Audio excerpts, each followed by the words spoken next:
Satelkar builders and developers Kankavli railway station लगत साकारत आहे समर्थ साई रेसिडेन्सी 6 मजली रेरा रजिस्टर इमारत। तुमच्या घराचं स्वप्न आम्ही पूर्ण करणार। साईट पत्ता समर्थनगर रेल्वे स्टेशन नजीक, तालुका कणकवली, जिल्हा सिंधुदुर्ग।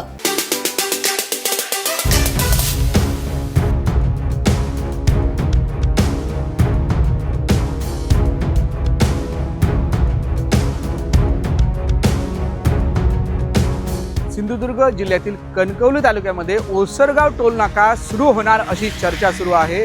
त्याच अनुषंगाने आपण इथे प्रत्यक्षात येऊन पाहणी करतोय। पालकमंत्री नितेश राणे यांनी सिंधुदुर्गवासियांना टोल माफी मिळणार आहे। 07 गाड्यांना एक सेपरेट लेन दिली जाईल आणि त्याहून त्यांनी प्रवास करावा असं गिफ्ट त्यांनी वाढदिवसानिमित्त दिलेलं आहे। त्यामुळे सिंधुदुर्गवासियांनी एक दिलासा म्हणावा लागेल। टोल सुरू झाला तरी सिंधुदुर्गाने दिलासा मिळाला तरी त्यांना खूप आनंद, म्हणजे सिंधुदुर्गवासियांना आनंदाची गोष्ट आहे। पण सध्या बघतोय की हा टोल नाका आपण बघतोय की सुरू झालेला नाही आहे। चर्चा आहे टोल सुरू होणार, टोल नाका सुरू होण्याची चर्चा आहे, पण प्रत्यक्षात आज बघतोय की काही ज्या तांत्रिक बाबी आहेत ज्या खराब झालेल्या आहेत त्या दुरुस्त करण्यात आलेल्या आहेत। CCTV काही खराब होते ते देखील नवीन बसवण्यात आलेले आहेत। पण इथे सध्या बघतोय की आज सध्या कर्मचारी किंवा आतले जे कम्प्युटर हे चालू नाही आहेत। पाऊस आहे त्यामुळे वरचे जे पत्रे आहेत ते खराब झालेले आहेत, ते थोडेसे गळत आहेत। त्यामुळे कुठेतरी येणारे जाणारे वाहनं असतील किंवा इथे जे पोलीस असतील त्यांना एकंदरीत त्रास होताना दिसतोय।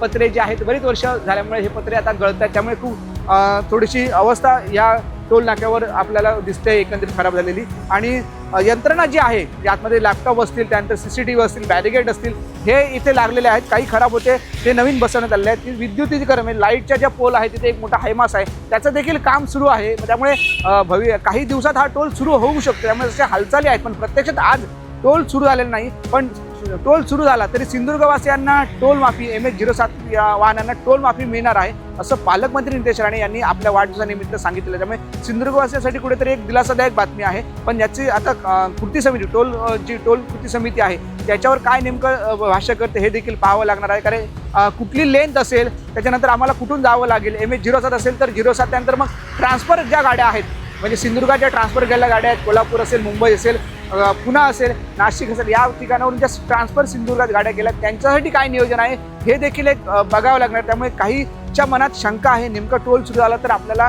टोल वसुली होणार काय, किंवा असेल तर लेन कुठला असणार, या सगळ्याच शंका आता आहेत, त्या देखील आता दूर होण्याची गरज आहे। त्यामुळे साहिल बागवेसह उमेश बुचडे, कोकण सात लाईव्ह, कणकवली।